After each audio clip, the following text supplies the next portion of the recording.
Hey flower besties, it's John here, and welcome to my plant adventures. Hey you guys, it's John here today. Thanks for being here. We are just chilling around the house today. We're gonna pot up some things. We have a few projects to do. I want to get the front pots hooked on irrigation or just get them like kind of roughly plumbed. We got 6 brand new pots, you guys. I am so excited. And yeah, we're just gonna relax and just look at some flowers because they're beautiful right now. And it's been hot. It was almost 100 degrees, or maybe was 100 degrees yesterday. And these flowers probably won't last too much longer, so we're enjoying them so much. But I want to show you guys the container garden really quick because we did switch out a few pots. I don't know why the birds are such a problem back here, but they just nip at everything I put back here. You know, I should cover it with bird netting or just like some tulle cloth. That's probably what I should get.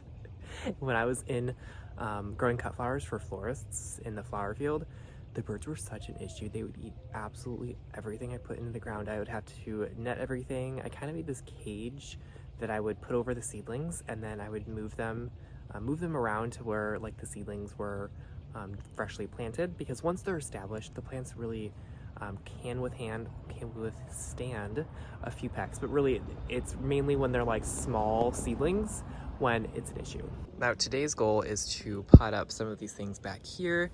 We have some rudbeckias that are finally starting to grow quite a bit. We had some bird damage on there and they are just now starting to recover. This is the last stair step bench with the gold celosia and more of the calibrachoa, but everything looks so good, so good. Just so you guys know, my garden is not like that big. It doesn't feel that big. It's a 10 by 20 concrete pad. So this is it. This is it. I know it's a lot of pots. I should do like a giveaway on Instagram maybe with guessing how many pots we have, but this lighting is so magical and beautiful. I love how it looks right now. All right, so we kept most of the stuff the same on these benches. They didn't change too much. We did move one of the foxgloves, but we have the calibrachoa on this bench that are doing so well. They've grown so much, and I don't know why. Maybe it's the variety selection that we do, but some of them are really compact and small, and the other ones are like getting huge. This one's the mix it up. I did have a tag. I did find a tag right here. There we go, you guys. This is the, I don't want to get dirt in my coffee. Oh, Mix Masters, not Mix It Up. Mix Masters Pretty Pastels. So this is the pink one. So in this picture, there's the pink and the lavender. And so this is the pink one right here. And then this is the lavender. Mix Masters Lavender. I love the lavender, but it is so interesting how calibrachoa grow. I didn't really realize that when you're like picking out plants. Some of them are like just more compact, like this yellow one's more compact, this purple one's more compact, but I kind of like how big these fill out. I'm kind of here for that, so maybe I'll just do that next year, try to find varieties that do that. But these are really pretty. Anyways, foxgloves looking great. Some of them not so much because, again, it was 100 degrees yesterday, and you know, there's only so much these flowers can take. We gotta enjoy them while we can. That's why I always like plant as early as I can in the fall, because usually when you plant earlier in the fall, they'll bloom a little bit earlier and they'll last a little bit longer, because when they bloom when it's cooler out, they typically bloom for a little bit longer because the heat is usually what fries the plants. But anyways, we took out some ranunculus. We might take out some of these. They're pretty spent here. We took out some ranunculus, some poppies. Of course the tulips are all gone, but we popped in a bunch of petunias. We had some super petunias that we had on the side garden. That's kind of where we stage things. I can show you guys the side garden. And then these are the Tiara Pink. This is the Bordeaux. We have the beautiful Campanula. We added in a salvia in the middle. I don't know what kind of salvia this is, but it's really pretty. It's supposed to be purple. So they're gonna look really lovely with these foxgloves and delphiniums. I wanted to get some height in here, so I'm taking notes for next year, you guys. I need something for this time of year that kind of gets, get back into focus, this mid-range height. So I want something that's a little bit shorter than foxgloves, but taller than the petunias. So I think the salvia is a great option, and that looks like it's great for that. We did tuck in that kale. I kind of took out the kale And I put it back in. I kind of like how it looks with it. We put the kale next to the snapdragons, and it was a little too like dark, like spooky season vibes. So we took the kale, moved it back there, and it looks good. So anyways, that's kind of what it looks like now. But it's always changing. We'll change it again once things kind of fizzle out. We do this every 2 weeks, sometimes 3 weeks. Just depends on what needs to get done. The delphiniums, they're kind of, I mean, they still look amazing, don't get me wrong, but I see the bees coming in, like pollinating them, and the petals start dropping, but it's still absolutely gorgeous. And then this is the stair step bench. It looks pretty. This is a Pink Panther foxglove. I love the branching on that. Absolutely stunning. So pretty. And then, yeah, this is the last stair step bench. Also, my friend Angela from Growing in the Garden gave me this beautiful shirt. Look at this. Can you guys see that? I love it. Arizona gardeners are hot. Yes. We also didn't prune some of them, so we get flowers a little bit earlier. Again, these are for clients' houses, so if we don't pinch them, they'll bloom earlier. So those will probably bloom in June, those will bloom in July. So we kind of mix them in just so we have some color a little bit sooner. And these are some Lisianthus that we pinched probably about 2 weeks ago. As you can see, they are branching out and they're starting to send up lots of side branches, which is great. We want to see that. These are more coxcombs. We have a ton back here. I just think they're so cute, you guys. I know you're probably sick of me saying this, but they're just adorable. Lisianthus over here, lots of Lisianthus. Look how healthy these look. I need to start planting some of them up. I was thinking about planting some in the crate garden, but these are the Florida blue ones that I do need to plant up as well. This one's the dwarf one, dwarf blue variety, but they're really cute and they look so healthy, you guys. They look so healthy. I need to pump these up, so maybe we'll do that today. We have more Lisianthus down here. Rosita Red, Arosa Champagne. That's what it is. Like Arosa something. Lavender. We have some sunflowers that we planted in here. We direct seeded them in these pots, and then we just put a crate from the crate garden on top of them. So it's a great option to protect from birds, because that's really a problem here. So hopefully this oleander stops dropping its flowers, but that's okay. Mahogany splendors hibiscus, we're just getting them nice and big so that we can bump them into the container garden. Some angelonia. You guys, look at this angelonia. Again, I think I showed you guys these before, but the black, it's gonna be so pretty. I don't have one blooming right now. And then the guardian angel berry sparklers, like a purple berry bicolor. Look at that. That's gonna be stunning. So anyways, I'm excited to see that all in bloom. So, and more Lisianthus that we bumped up. So next to the mums, we do need to clean up a lot of this stuff. Maybe that's what we'll do today, but we have a lot of Easter lilies that are budding up. Maybe they'll actually bloom for Easter this year. They typically bloom for us in like, gosh, Mother's Day, but there's buds. There's buds, you guys. So maybe they'll bloom for us a little bit earlier this year. So we have them all in pots. I usually don't put these in terracotta pots because I put them in the shade, not in full sun. So we usually put them in the shade next to our like pots over here.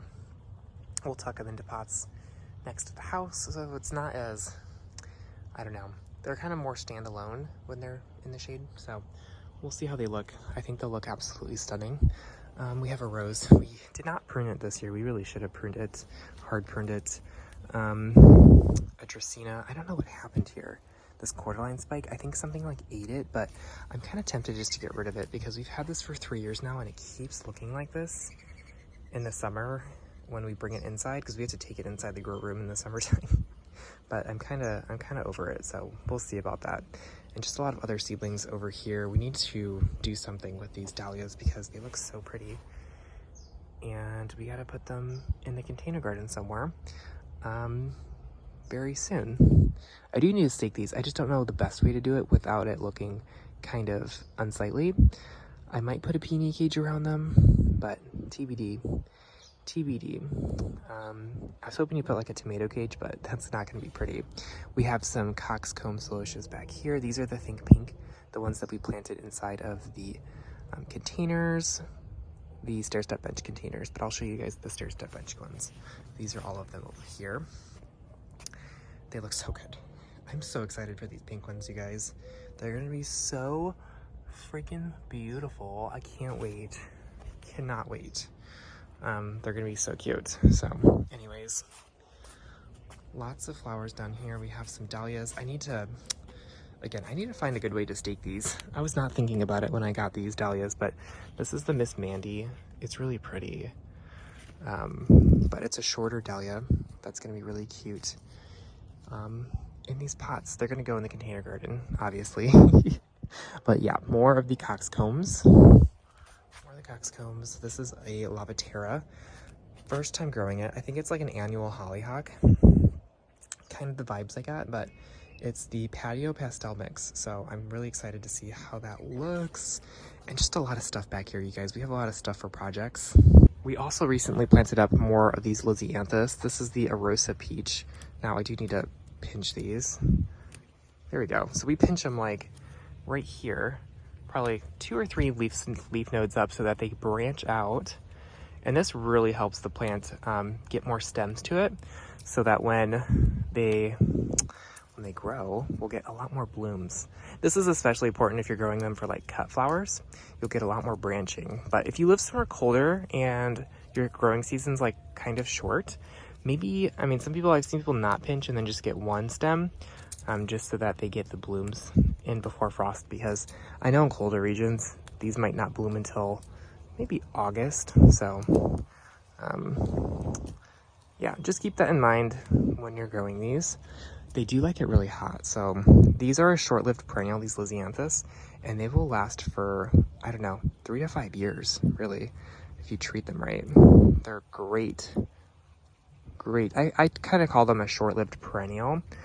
So this is one of the best short-lived perennials in zone 9. We can't grow peonies here, but we can grow Lisianthus, which I think is just as great. Well, and ranunculus, but those aren't. You get to dig up ranunculus, but yeah. Anyways, we're gonna pinch these and I'll show you guys what we got. This is the apricot. The apricot Lisianthus, super stunning. And then we have the, oh gosh, Madonnas. I think this is Madonna. Again, you guys, I need to start labeling things. We do have some, geez, these are some, if you guys don't know, citrus trees self-abort their fruits. When they're too crowded, they self-abort their fruits. We have a citrus tree right up here. It was just flowering, but that's one of the great things about citrus. You don't have to thin the fruits out. They just abort them for you, and you don't have to. With our peach tree, we definitely have to thin out a lot of these peaches. I did one round of thinning. I need to thin out these once again, but this is a May Pride, and they're typically ready in May, so that's when most peaches are ready. But yeah, anyways, we do actually have mums back here. I have neglected these mums so much, you guys. I got these from Clara Joyce Flowers, rooted cuttings. So if you need mum cuttings, definitely check them out. Yeah, they bloom and do well for us here, and they usually bloom in like, gosh, I'm trying to think, November, December, but they like it a little bit more shady, so they just hang out back here in the shade underneath our peach tree. But this, on the other hand, I've never seen birds just completely do this to a marigold before, but we'll see if it grows back. I put these in these pots here because I didn't have any terracotta pots. I was gonna slip them into terracotta pots when it was time, but we'll see what happens. But we have some dahlias that we need to pot up. I don't know if we'll get to potting those, but I definitely want to get some of these rudbeckias potted up for sure. We have some sweet potato vines back here. This is Medusa. Look how gorgeous that is. I love the shape of these leaves. They're gonna be so pretty in the container garden. This is gonna go on the stair step bench, I think, with that chartreuse color. It's gonna be absolutely stunning. And then over here we have some of the Lisianthus. These are Lisianthus, the dwarf ones. It's a dwarf blue one called Julietta Blue. Now, if I was thinking, I think I mentioned this in previous videos, but if I was thinking about it, I would probably have picked pink and not blue, because I think the pink would have gone with the sloches a little bit better than the blue. But you know what, you guys, that's okay. That's okay. We started these seeds back in December, and December, yes. We started them like on Christmas Eve, actually. And this is what they look like now. They take a long time to grow. And they'll bloom probably in June for us, but yeah, this is, again, the dwarf variety of Lisianthus, and you can see it's actually like starting to branch. Gotta put my coffee down. It's starting to branch right here. So there's gonna be 1, 2, 3, 4. Sometimes I pinch them, sometimes I don't, but I don't think it really matters as much with the dwarf varieties because of how much they are, they're already branching out. We do have some available on our website that are the Florida Blues. Those are the single petaled ones. Those ones are really pretty too. And then back here, we have zinnias. These are the Dreamland. I didn't tag a thing, you guys, because we never learn. So Dreamland back here, pink, coral, and then we have Magellan salmon. So just a really pretty like sunset tone. I need to pot a few more up. I have some more. So anyways, I'm gonna grab my coffee with the wire vine down here.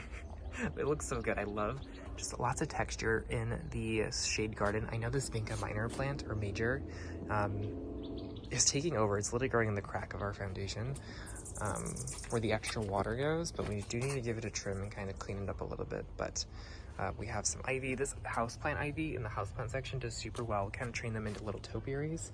And then we have some coleus down there, the chocolate drops, and yeah, just a little shade nook. In the summertime though, this does get full blasting morning sun, but that's the only time of year it gets sun. So it's kind of unfortunate that the only sun it gets is in the middle of the summer, because things just, I mean, we could put some flowers here. We might actually do that, but yeah, no shade plants do well in this area, but we do have a little nook over here with some more begonias and ivy.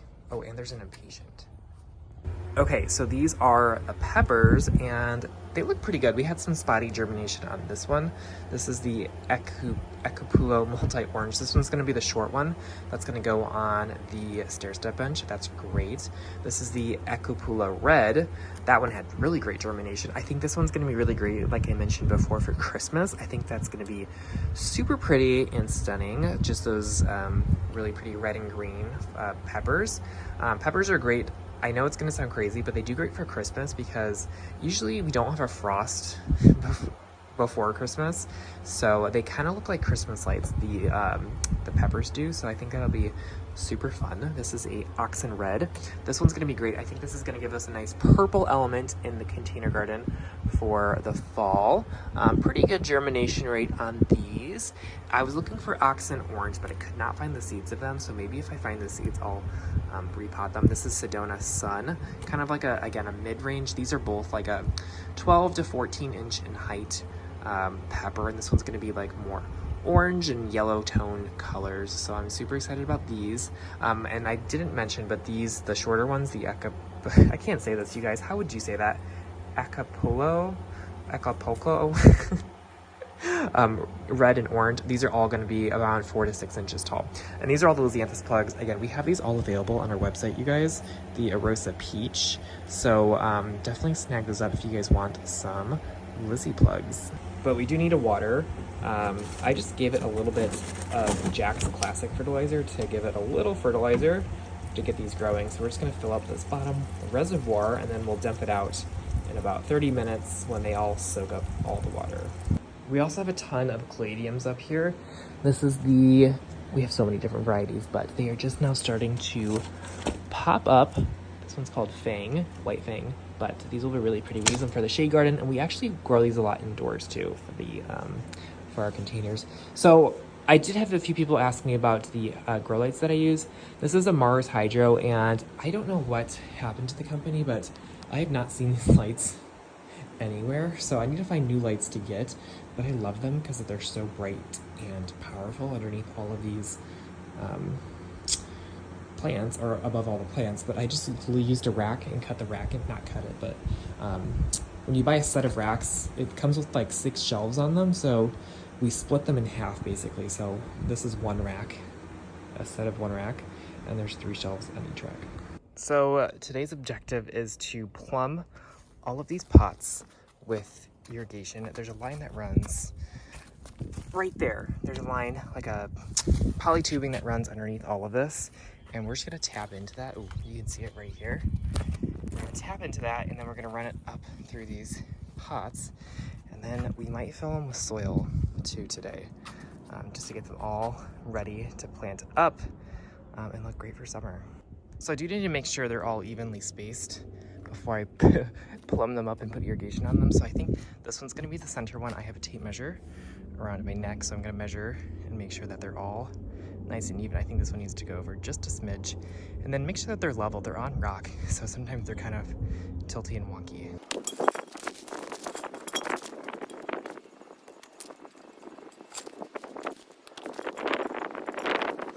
There we go. So we just plumbed it through the drainage hole, put a straight connect down here, and then we will attach our drip tubing. We're going to use the emitter ones every 6 inches, but this is a good stage for now until we get the rest of them plumbed. Alrighty, we ended up getting the irrigation fixed. It is all plumbed up. All of them have lines to them. We still have to make them a little bit level, but that's for another day. We're going to plant this up maybe this weekend, but we will see. We're going to wrap up the day. It's actually it's really nice out. So we are going to plant some zinnias, some Dreamland pink zinnias. That's going to look really well really good in the June garden. So it's early April still right now, and they'll probably bloom for us in June. So we're going to plant a couple pots up just so we have some nice staggered bloom times. We do have some that are already potted up that we planted about a month ago, but it's always good to succession plant. I think we're going to grab some of these pots. These are 10 or 12 inches.